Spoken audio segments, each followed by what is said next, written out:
Hello friends, welcome to Indian kitchen. ఈరోజు నేను అందరూ ఎంతగానో ఇష్టపడే healthy and tasty sweet recipe నేతి బొబ్బట్లు చేయబోతున్నాను. ఈ బొబ్బట్లు చాలా సాఫ్ట్గా ఎంతో హెల్దీగా మనం ఇంట్లోనే చేసుకోవచ్చు. వీడియో స్కిప్ చేయకుండా లాస్ట్ వరకు చూడండి. ముందుగా ఒక బౌల్లో 1/2 kg మైదా పిండి వరకు తీసుకొని దీనిలో కొద్దిగా వాటర్ యాడ్ చేసుకుంటూ మనం ఈ పిండిని సాఫ్ట్గా కలుపుకోవాలి.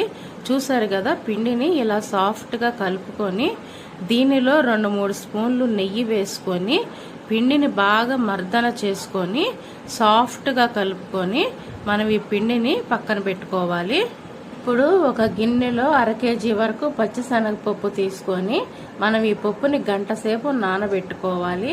ఇలా నానబెట్టుకున్న పప్పుని మనం కుక్కర్లో వేసుకొని 2 గ్లాసులు వాటర్ పోసుకొని దీనిలో 2 చుక్కల నూనె కూడా వేసుకొని మనం 3 విజిల్స్ వచ్చేంత వరకు మనం ఈ పప్పును ఉడికించుకోవాలి. చూసారు కదా, పప్పు సాఫ్ట్గా ఉడికింది. ఇప్పుడు ఈ ఉడికిన పప్పులో మనం 1/2 kg బెల్లం వరకు కలుపుకొని ఒకసారి తిప్పుకోవాలి. 1/2 kg పచ్చెనగపప్పుకి మనం 1/2 kg బెల్లం వరకు తీసుకొని ఈ రెండు కలిపి బాగా మిక్స్ చేసుకోవాలి. ఇప్పుడు ఒక రోల్ తీసుకొని దీనిలో ఒక చిన్న సొంటె ముక్క అలాగే ఒక 4 యాలకులు దంచి మెత్తని పౌడర్ లాగా చేసుకోవాలి. ఇలా దంచుకున్న ఈ పౌడర్ని మనం ఈ పచ్చెనగపప్పు బెల్లం మిశ్రమంలో వేసుకొని బాగా ఇంకోసారి కలిగి తిప్పుకోవాలి. చూసారు కదా, ఈ విధంగా పొడి వేసుకొని ఈ పప్పుని ఈ బెల్లాన్ని ఈ పొడిని మనం ఇంకోసారి బాగా కలుపుకుందాము. ఇప్పుడు ఈ పప్పును మనం గ్రైండర్లో వేసుకొని మెత్తగా రుబ్బుకోవాలి. మీ దగ్గర గ్రైండర్ లేకపోతే మిక్సీలోనైనా వేసుకోవచ్చు.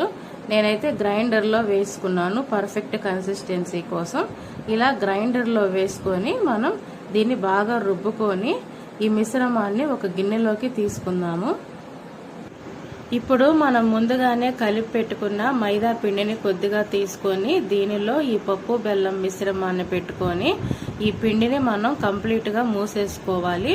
ఇదిగో చూసారు కదా, ఇలా చూపించిన విధంగా ఈ పిండిని కంప్లీట్గా క్లోజ్ చేసుకొని ఒక చిన్న బాల్ లాగా చేసుకొని మనం ఒక కవర్ మీద దీన్ని పల్చగా ఒత్తుకోవాలి. చూసారు కదా, ఈ విధంగా ఒత్తుకొని దీని మీద మనం ఇంకో కవర్ వేసుకొని రొట్టెని మనం పల్చగా లాక్కోవాలి. చూసారు కదా, ఇప్పుడు చూపిస్తున్న విధంగా ఈ కవర్ను వేసుకొని ఈ బొబ్బట్లు మనం వీలైనంత వరకు పల్చగా లాక్కోవాలి. ఇలా పల్చగా లాక్కున్నప్పుడే మనకి ఈ బొబ్బట్లు